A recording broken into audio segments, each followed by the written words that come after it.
శరత్చంద్ర ఇంట్లో దత్తత కార్యక్రమం మొదలైపోతుంది. ఇంకా పంతుళ్ళు, లాయర్స్, అందరూ అడ్వకేట్స్ దగ్గర వాళ్ళందరూ ఫంక్షన్కి వస్తూ ఉంటారు. కృష్ణప్రసాద్ చాలా హ్యాపీగా అన్ని పనులు దగ్గరుండే చేస్తూ అన్నీ డెకరేట్ చేస్తూ ఉంటారు. అప్పుడే ఇంకా మొహం కడుక్కొని వచ్చిన అపూర్వ కృష్ణప్రసాద్ వైపు కోపంగా చూస్తుంది. కృష్ణప్రసాద్ అలా ఇంకా చూస్తూ ఉంటాడనమాట శరత్చంద్ర వైపు. ఇంకా వెంటనే కృష్ణప్రసాద్ దగ్గరికి వెళ్ళి, అపూర్వ, నువ్వు నన్ను కొట్టావు కదా, నేను నిన్ను ఎలా కొడతానో నువ్వు అస్సలు ఊహించలేవు. నా టైం వచ్చినప్పుడు నిన్ను పాతాళానికి తొక్కకపోతే నా పేరు అపూర్వనే కాదు కృష్ణప్రసాద్ అని అంటుంది అపూర్వ. చూడండి అపూర్వ గారు, ఇన్ని రోజులు మీరు ఏం చేస్తారా, ఏమంటారా అని అనుక్షణం భయపడుతూనే ఉండేవాడిని, నాకు తెలుసు. కానీ ఏ క్షణమైతే భూమి నీ జీవితంలోకి వచ్చిందో అప్పుడే నాకు మీపై భయం పోయింది అపూర్వ గారు. భూమి అందరిలా సాఫ్ట్ కాదు, కొంచెం సందు దొరికినా తాట తీస్తుంది. ఇవాళ మీకు మీ రూమ్లో జరిగినట్టు. కాబట్టి నేను మీ జోలికి రావడం కాదు, మీరే భూమి జోలికి వెళ్ళకండి. వెళ్తే ఏం జరుగుతుందో ఇంక నేను స్పెసిఫిక్గా చెప్పక్కర్లేదు కదా అని నవ్వుతూ అక్కడి నుండి వెళ్ళిపోతాడు కృష్ణప్రసాద్. ఛీ, అందరూ మాటలనే వాళ్ళే యా అని ఇరిటేటింగ్గా ఫీల్ అవుతూ ఉంటుంది అపూర్వ. భూమి మంచి హాఫ్ శారీ వేసుకొని అలా ఇంకా కిందకి వస్తుంది. అపూర్వ కోపంగా భూమి వైపు చూస్తూ ఉంటుంది. ఏంటి అపూర్వ మమ్మీ అలా చూస్తున్నావేంటి? ఇదిగో ఈ డ్రెస్ బాగుందా, నాన్నే నాకు తీసుకొచ్చి ఇచ్చారు, చాలా బాగుంది కదా, ఇది చూడు, ఈ బ్యాంగిల్స్ చూడు, నాన్నే నాకు కొన్నారు అని అన్నీ చూపిస్తూ ఉంటుంది భూమి. ఏయ్, ఈరోజు నీది కానీ రేపు నాది అని అంటుంది అపూర్వ. రేపు కాదు, ఎల్లుండి కాదు, ఎప్పటికీ నీ రోజు రాదు అపూర్వ. ఎందుకంటే ఇంకా నా టైం స్టార్ట్ అయింది కాబట్టి. ఇప్పటికైనా నీ హద్దులో నువ్వుండు. ఇంకా అత్యాశకి పోయావు అంటే నీకు ఏం జరుగుతుందో నేను స్పెసిఫిక్గా చెప్పను, చేసి చూపిస్తాను. ఈరోజు దత్తత జరగదన్నావు, నేను జరిగేలా చేసుకోవట్లేదు, ఇది కూడా అంతే అని అక్కడి నుండి వెళ్ళిపోతుంది భూమి. పిన్ని, ఎలా అయినా ఆపాలి పిన్ని, ఎలా అయినా ఆపాలి పిన్ని అని అంటుంది. నువ్వు ఏం చేసినా ఆపలేవమ్మాయి, ఆ దేవుడే నువ్వు మాట్లాడుతున్నప్పుడు తదాస్తు అన్నాడనుకో ఈ కార్యక్రమం ఆగిపోతుంది, లేకపోతే జరిగిపోతుందమ్మాయి, మనం ఏమీ చేయలేము అని అంటుంది. ఇంకా ఏమీ మాట్లాడకుండా పాపం సైలెంట్గా ఉండిపోతారనమాట అందరూ. ఇది ఇలా ఉండగా గగన్ అలా ఇంకా చూస్తూ ఉంటాడు. డాక్టర్ అప్పుడే ఇంకా సర్జరీ అయిన తర్వాత గగన్ దగ్గరికి వస్తారు. డాక్టర్, ఇప్పుడు తనకి ఎలా ఉంది అని అడుగుతారు. సార్, మీరెవరో మాకు తెలీదు, బట్ తనకి చాలా సివియర్ బ్లడ్ లాస్ అయింది. ఒక 2-3 అవర్స్ అయితే తప్ప ఏం జరుగుతుందో ఏమీ చెప్పలేం అని అంటారు. మై గాడ్, 2-3 అవర్సా అని అంటాడు గగన్. ఇంతకీ మీరు తనకి ఏమవుతారు అని అడుగుతారు. ఇప్పుడు ఎందుకు అడుగుతున్నారు డాక్టర్ అని అంటారు. ఏం లేదు, బిల్ పే చేశారో లేదో తెలీదు, అందుకే మీరు తనకి ఏమవుతారో రిలేటివ్గా సైన్ చేసి బిల్ పే చేయండి, ఎమర్జెన్సీ కాబట్టి ఆపరేషన్ చేశాం అని డాక్టర్ అక్కడి నుండి వెళ్ళిపోతారు. ఇప్పుడు ఏం చేయాలి? వాళ్ళకి ఫోన్ చేయాలా వద్దా అని ఆలోచిస్తూ ఉంటాడు గగన్. ఇటువైపు కరెక్ట్గా శరత్చంద్ర ఇంకా భూమి ఇద్దరు అలా వస్తూ ఉంటారు. అప్పుడే ఇంకా పంతులు గారు మంత్రాలు అయితే చదువుతూ ఉంటారు. ఇంకా మంత్రాలు చదువుతూ కరెక్ట్గా అలా ఇంకా భూమిని దత్తత తీసుకుందాం అనేలోపు శరత్చంద్రకి ఒక ఫోన్ కాల్ వస్తుంది. ఇంకా శరత్చంద్ర కాల్ లిఫ్ట్ చేస్తారు. కాల్ లిఫ్ట్ చేసి మాట్లాడుతూ ఉంటారు. హలో అని అంటారు. హలో శరత్చంద్ర గారు, నేను గగన్ని మాట్లాడుతున్నాను అని అంటాడు. ఒక్కసారిగా షాక్ అయిపోతాడు శరత్చంద్ర. రేయ్, నువ్వేంట్రా, నువ్వు నాతో మాట్లాడటం ఏంటి అని అంటాడు శరత్చంద్ర.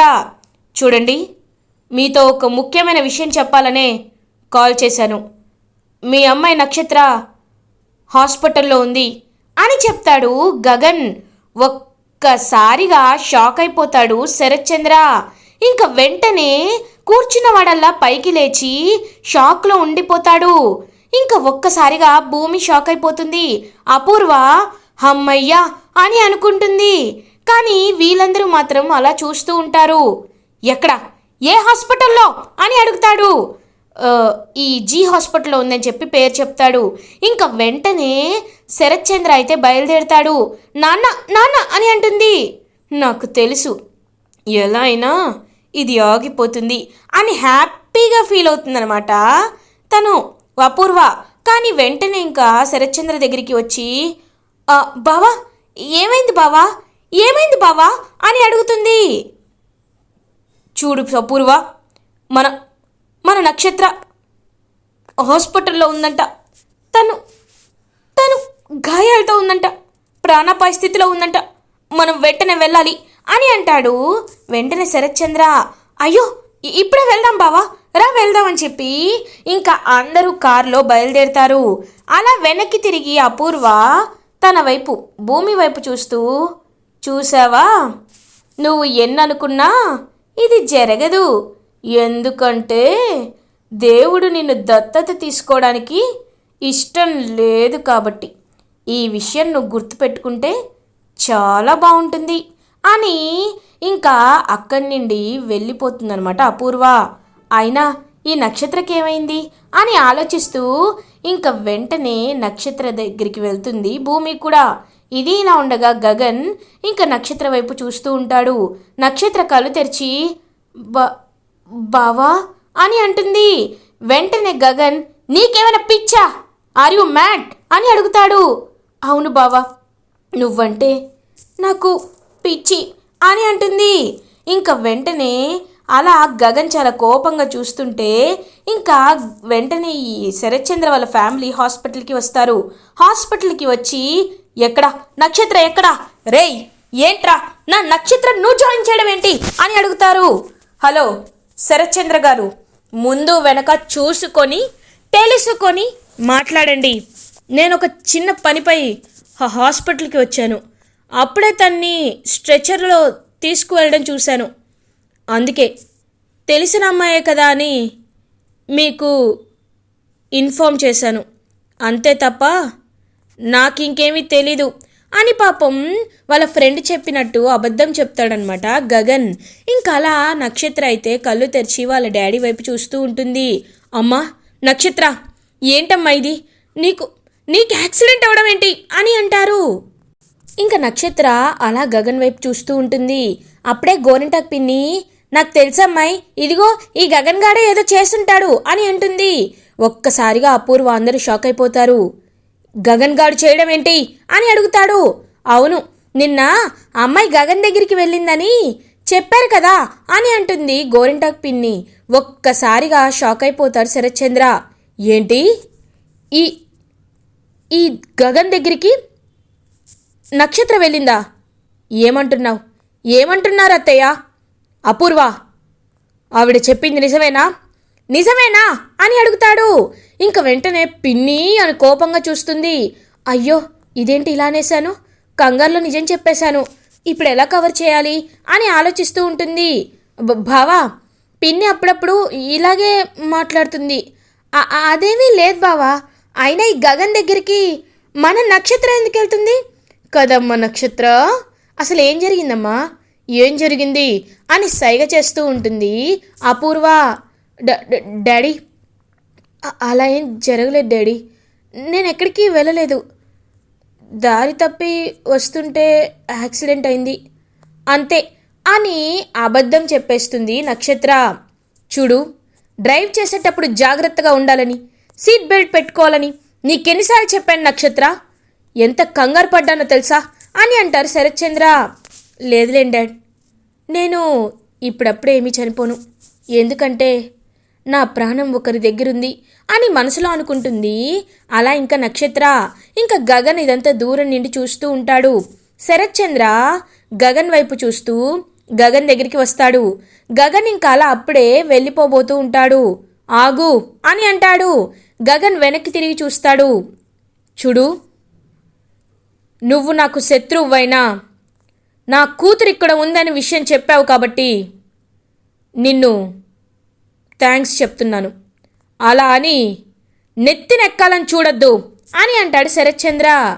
నువ్వు చెప్పే బోడి థ్యాంక్స్ ఏమీ నాకక్కర్లేదు. మర్యాదగా నీ కూతుర్ని బాగా చూసుకో అని అక్కడి నుండి వెళ్ళిపోతాడు గగన్. ఎంత మాట్లాడినా వీడి పొగరు మాత్రం తగ్గదు అని ఇంకా శరత్చంద్ర కోపంగా గగన్ వైపు చూస్తూ అలా ఇంకా ఇంటికి వెళ్ళిపోతాడు. ఇంకా భూమి కూడా అలా చూస్తూ ఉంటుంది. పంతులు గారు, ఇప్పుడు ముహూర్తాలేమీ లేవా అని అడుగుతారు. అయ్యా, ఇందాకటితే మంచి ముహూర్తం, ఇంకా వారం రోజుల వరకు ఎలాంటి ముహూర్తాలు లేవు అని చెప్తారు. పాపం బాధపడుతుందనమాట భూమి. అమ్మ భూమి, నువ్వు బాధపడద్దమ్మా.